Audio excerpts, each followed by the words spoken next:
Welcome to Freshly Brewed Comics. I'm Paddington. And I'm Nadja.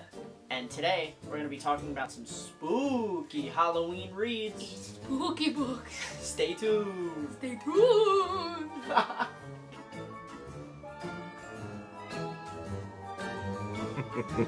So, Nadja, what did you read this week?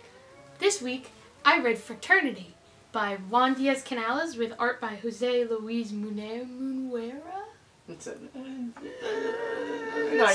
Sorry. So this is by the author of Black Sad, which is a very critically acclaimed series that we talked about in our previous episode. Yep. So Fraternity is, I think it's his newest book. It is about a town in the Civil War era Indiana called New Fraternity. New Fraternity. And it's about, they're like an experimental town where they're trying to pretty much like they end slavery in the town as like a social experiment. Like early? Yeah. So this like, is before sorta. Lincoln like emancipated. Right. So they try to have like the slaves integrated into the town and like see if it'll work as like an experimental social construct kind of thing. So the story circles around like this town that's trying this out because it's not working. And then, while that's going on, they find a feral child living in the woods. Okay. And the townspeople link the child to, like, the devil. Because there's also, like, this big monster that lives in the woods that's always been, like, mythos. So, they see it as God punishing them for trying an experimental way of, like, living in the town. And it's just really cool. It's really spooky. This monster guy on the front is very interesting, and he's very eye-captivating whenever he appears in the book. And I just love it. We're big fans of Juan Canales and all European comic books. And this actually, I got sketched and signed at Comic-Con, but I left it out of the last episode, so I could talk about it here. But yeah, I think this book's really cool, and I read it in preparation for our spooky-sode. Yeah. So, it's cool. Fraternity. So what did you read this week, Paddington? Well, this week I read the first volume of Superman Adventures, primarily written by Scott McCloud with art by Rick Birchett, who's basically just emulating Bruce Timm throughout the whole thing. Oh, okay. Yeah, as you can see, very, very Bruce Timmy. It takes place in the same universe as the Timmverse, which is, like Batman the Animated Series, Superman the Animated Series, all the Justice League cartoons and stuff. Yeah. And they're just really fun, lighthearted Superman stories. Like, they're all, it's made for a younger audience, but I was like, I don't give a shit, I'll read it. I just want wholesome Superman. Yeah. And I got wholesome Superman. It's a really fun book. A lot of fun, just, one and done stories. There's a really good story featuring the villain Livewire. Oh, okay. She's, like, in, like, a hospital room, and, like, she hears on the news all these people... No, on the radio. She hears on the radio people, like, just berating women. And he's just like, hey, women should stay in the kitchen. And then Livewire wakes up and she's like, I'm going to get rid of all the men on radio and TV. So because Livewire has the power to control, like, electricity and currents. So she completely takes over the airwaves and only has women on all the channels. Oh my god. And Superman's like, you got to stop. And she's like, but why? It was really funny.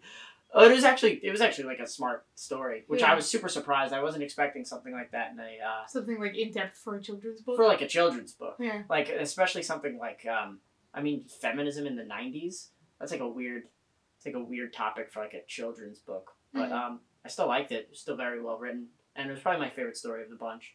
But yeah, it was really good. Scott McCloud writes a great Superman, and he tells a lot of really cool stories. So I liked it a lot. Cool. I'll be continuing this very shortly. This week, we'll be highlighting our favorite spooky books and or horror genre comic books.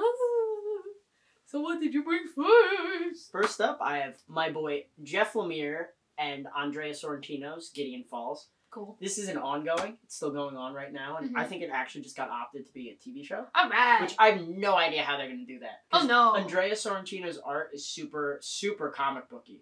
Like it really uses the medium really well. So, like, the characters, they'll be, like, looking at something. Like, let's say they're looking at, like, my coffee cup here. There'll be, like, a box around the coffee cup. And that would look cheese as hell. Yeah. If, like, they did that on the TV show. They were Is like, it look live at action that. or it's animated? I think it's going to be live action. Oh. It would work animated. But, so Gideon Falls is about the town Gideon Falls. There's, like, this mysterious black barn. And the black barn is, like, they think it's, like, a portal of, like, evil and stuff like that. It's, like, a portal that leads to, like, just evil shit. Mm-hmm. And there's two main characters. There's Norton, who wears a mask and he's crazy. He's obsessed with finding, like, little pieces of wood to reassemble the black barn. He's, like, super obsessed with it. And then there's a priest that comes into Gideon Falls. It's his first time entering the town. And he starts unraveling this conspiracy of the black barn and this cult. And there's a secret organization in Gideon Falls that tracks black barn sightings. And then by volume 3, which was the most recent one to be released, it goes nuts. Like, there's all... spoiler. Alternate dimensions and alternate timelines and alternate versions of the priest and alternate versions of Norton. It's nuts. Well, that's like a very minor spoiler. But it goes south really quickly. Mm-hmm. And it's a really cool story, and it's really cool to watch this mystery unfold. Because it's a very mysterious and spooky book. But Andrea Sorrentino kills it on art, like I was saying before. I've never seen... Andrea Sorrentino is the king of splash pages. No one does better splash pages than Sorrentino. And that's nuts, because there's so many people that do splash pages in comics. And Lemire, of course, is one of the greatest writers in the industry working right now. Love that guy. Love that man.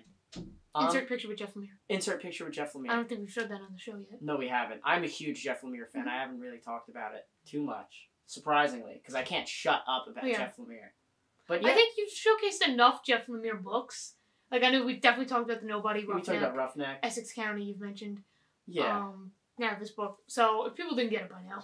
And I'm sure in the future we'll do a Jeff Lemire spotlight. Oh, totally. But yeah, that's Gideon Falls. Jeff Lemire, Andrea Sorrentino. Dave Stewart on colors. Dave Stewart's a great colorist. Dave Stewart's actually in this list twice. But, yeah, Gideon Falls. So, Nadja, what is your first Halloween pick? My first Halloween pick is a graphic novel adaptation of a young adult novel that was my favorite book growing up. It's The Graveyard Book by Neil Gaiman. And it was adapted by his longtime collaborator, P. Craig Russell. Yes. So, I first read The Graveyard Book when I was 9. Wow. 9 or 10. I didn't know I knew you read it as a kid. I didn't know that. No, I read it a while ago. Because I had a, toot toot, I was a high-level reader when I was in elementary school. So they ranked all the books, like A to Z. Z was like the hardest books you could read. There were 2 books in the X category, which was that was the most advanced we had.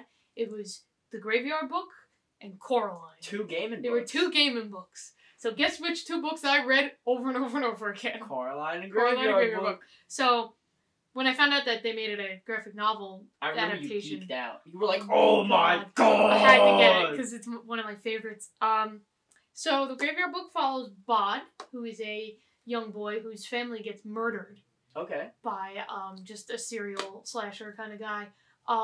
So he takes off and he ends up in a graveyard, and he ends up being raised by all of the spirits that live in the graveyard. Oh, that's pretty cool. It's an amazing book. I think it's so great. How'd the graphic novel do in adapting? Oh yeah, they did great.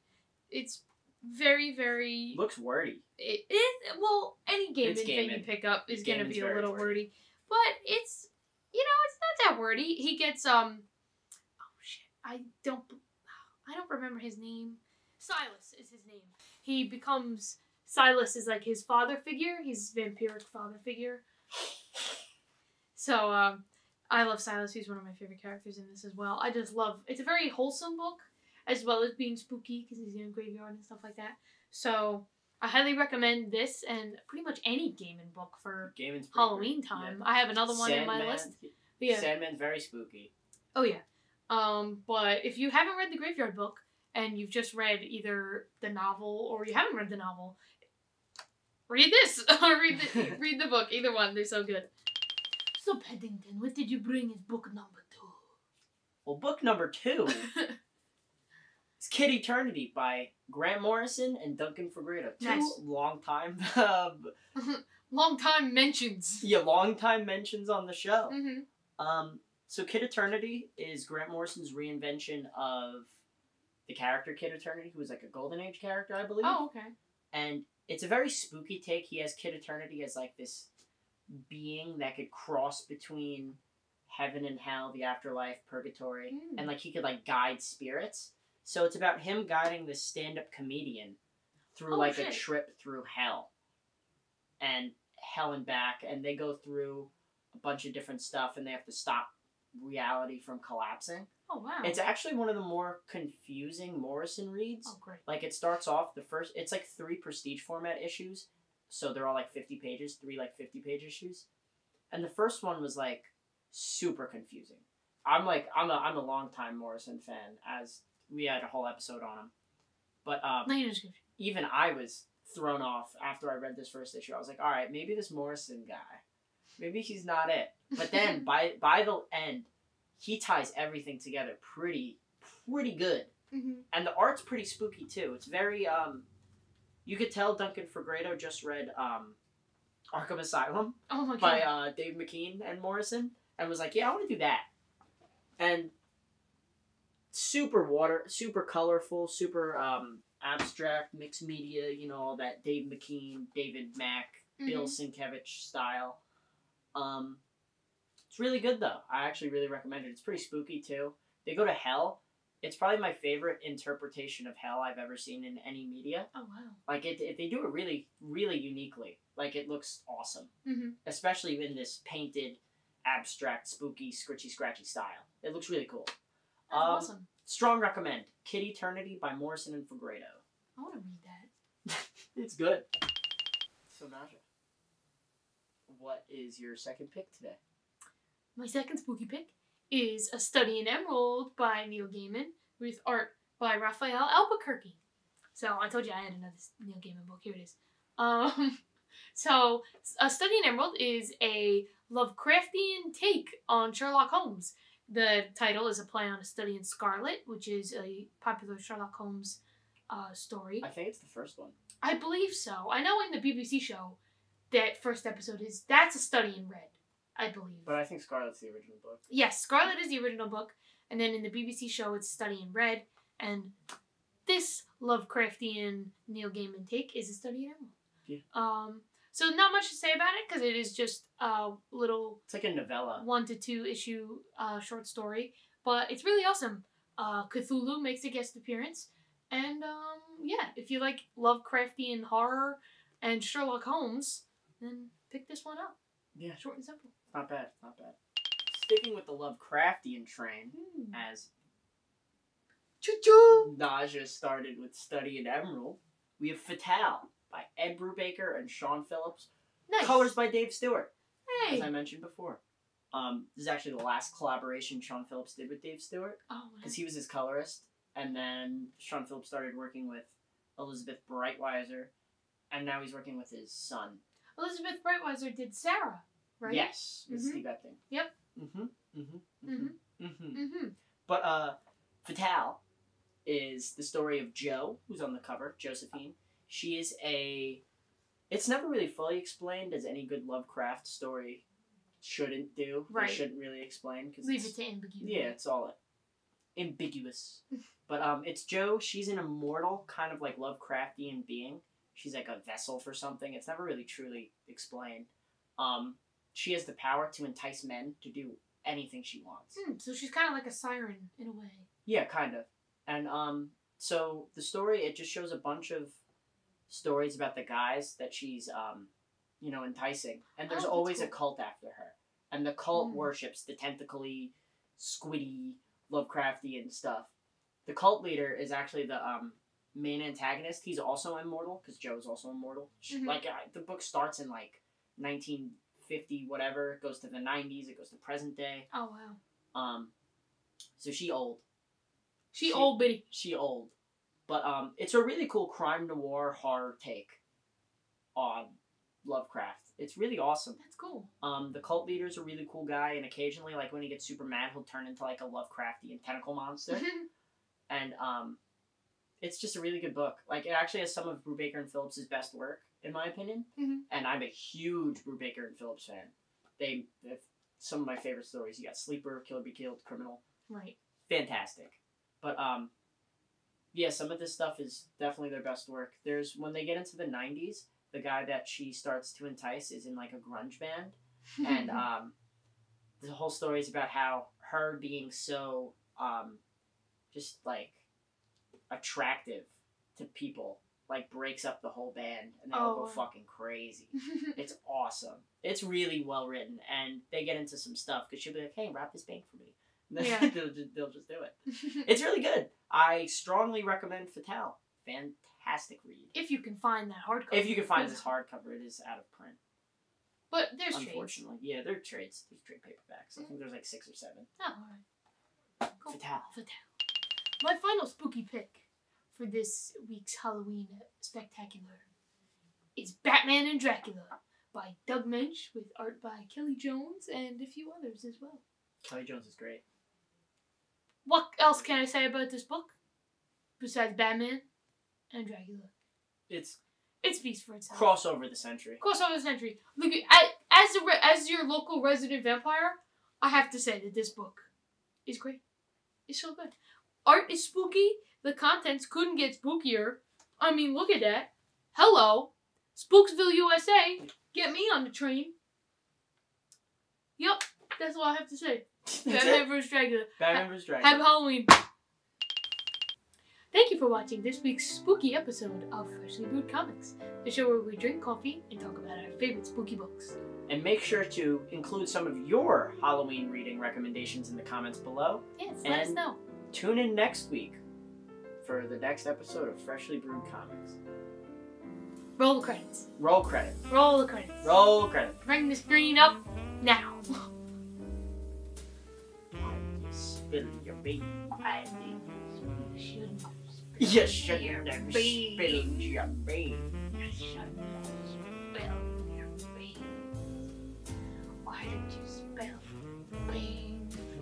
Stand the Lighthouse 2019, directed by Robert Eggers, starring Robert Paddington and Willem Dafoe. Green Goblin. Willem the Man. Willem the Beans. Willem the Beans. Why did you spill your beans? It's bad luck. Bad luck to kill a seabird.